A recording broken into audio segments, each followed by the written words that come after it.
Episode के शुरुआत में हमें नरेटर यही बता रहा था कि अब शाओ फैन एक एडवेंचर पर जा रहा है। अब पता नहीं रास्ते में उसे किन किन मुश्किलात का सामना करना पड़ेगा। और इसके बाद हम दूसरी तरफ का सीन देखते हैं जहां पर शुनर अपने शैडो गार्ड के साथ बातें कर रही थी। वो उसके साथ यही बातें कर रही थी कि जब से शाओ यान वहां पर गया, उसने वहां पर फाइट की, तब के बाद से बादलों का कलर भी चेंज हो चुका है। लेकिन सबसे खुशी की बात यह है कि वो अभी तक जिंदा है और इसके अलावा क्वीन मेडुसा भी उसकी हेल्प कर रही है। तो वहाँ पर बैठा हुआ गार्ड शैडो शुनर को यही कह रहा था कि वेल, आप इस सिलसिले में बहुत ही अच्छी निकली, क्योंकि आपने जिस बंदे को चूज किया वो वाकई बहुत ज़्यादा स्ट्रॉन्ग है। और इस तरह वो फिर दोनों मिलकर शाओ जैन के बारे में ही बातें करते रहते हैं। और शुनर उसे एंड में यही बताती है कि जब तक वो दुनिया के टॉप बंदों में नहीं आ जाता, मैं तब तक उसका वेट कर सकती हूँ।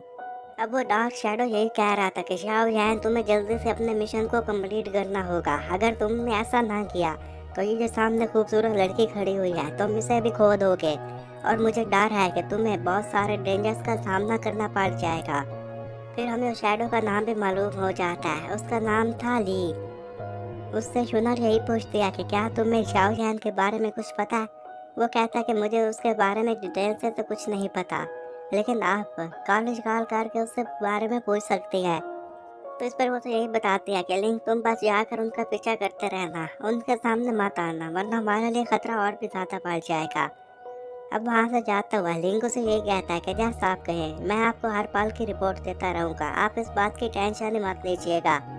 और फिर वो खुद से यही कहती है कि शाओ यान, तुम्हें चाहे कितना ही देर क्यों ना हो जाए, मैं तब भी तुम्हारा वेट करूँगी। अब वो जैसे सीढ़ियों से नीचे आ रही थी, तभी एक बंदा वहां पर आता है और उससे किसी मैटर के बारे में बात करना चाहता था।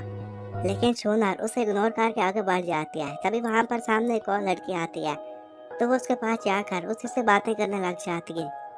वो लड़की आगे बढ़कर सोनर को यही बताती है कि 1 माह के बाद हमारे स्कूल में कंपटीशन होने वाला है, और तुम्हें तो मालूम ही होगा कि टॉप 2 ही सिर्फ वहाँ पर इंटर होने के लिए एलिजिबल होंगे। तुम्हें उस कंपटीशन के लिए ट्राई करना चाहिए। अगर पिछले साल तक की बात की जाए तो तुम बहुत ज़्यादा स्ट्रॉन्ग थी, लेकिन पता नहीं तुमने फिर गिव अप क्यों कर दिया। तो इस पर चुनो यही कहते हैं कि अभी तो मैं इस मामले में छोटी हूँ, मैं तो जूनियर हूँ, भला मैं सीनियर के साथ कैसे मुकाबला कर सकती हूँ। तो उसकी दोस्त ये बात सुनकर थोड़ी सी नाराज हो जाती है और यही कहती है कि मुझे नहीं पता कि तुम क्या सोच रही हो। क्या तुम अब भी उसी लड़के का वेट कर रही हो? ये इस वक्त शाओ यान के बारे में बात कर रही थी और उसे तो यही कहती है कि तुम उसकी वजह से ये सब कुछ कर रही हो। मुझे तो यकीन नहीं आ रहा, अगर तुम्हारा उससे कोई रिलेशनशिप ना होता तो मैं तो उसे कब तक मार चुकी होती। शुनर उसे ये कहते हैं कि तुम टेंशन ही मत लो, जब वो यहाँ पर वापस आएगा तो तुम ही उसकी ताकत देख कर हैरान रह जाओगी।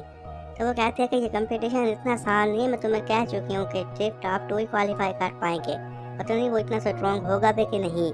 वो दोनों बातें करते हुए जा रही थी। वहाँ पर खड़ा हुआ लड़का ये सब कुछ सुनने के साथ काफी ज्यादा गुस्से में आ गया था और ईमान अपनी पावर भी शो करता है। वो नहीं चाहता था कि शाओ यान, जिसने 2 साल की छुट्टी ली हुई है, अभी वापस आकर फिर इस एकेडमी में हिस्सा ले सके। अब हम दूसरी तरफ शाओ यान को देखते हैं, जो कि अब उड़ रहा था। तो तभी उसका मास्टर बताता है कि अब हम ब्लैक हॉर्न के गेट पर पहुंचने वाले हैं। मैं नहीं चाहता कि वो तुम्हारे इन पंखों को देख लें, तुम इन्हें छुपा लो। वो उससे रीजन पूछता था, इस पर उसका मास्टर यही बता रहा था कि वेल, तुम्हें तो पता ही है कि यहाँ पर सारा कुछ मैस पड़ा हुआ है।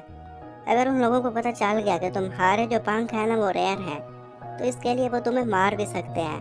तो इसलिए तुम्हें यहाँ पर जरा संभल कर रहना होगा। वो जैसे थोड़ा सा आगे बढ़ता है तो तभी एक उड़ता हुआ तीर उसके कदमों में आकर गिर जाता है। तो इस पर यहन उस बंदे को यही बताता है कि मैं तो बस यहाँ से गुजर रहा था क्योंकि मुझे कुछ सप्लाई चाहिए थी। अब उस पर तीर फेंकने वाला बंदा सामने मौजूद दीवार पर आकर खड़ा हो जाता है और उसे यही कहता है कि मुझे नहीं पता कि तुम यहाँ पर नए हो या पुराने, लेकिन तुम एक बात बता दूं कि यहाँ से 100 मीटर दूर ही रुक कर तुम ये सब कुछ पूछते, तुम अब बहुत नज़दीक आ चुके हो। तो इस बार शाह जहान कहता है कि मुझे यहाँ के रोज के बारे में नहीं पता था। अब वो बंदा तो यही कहता है कि ठीक है, फिर तुम इसके लिए मुझे 500 गोल्ड कोइंस दे दो। अब मुझे ये मत कहना कि तुम्हारे पास पैसे नहीं है।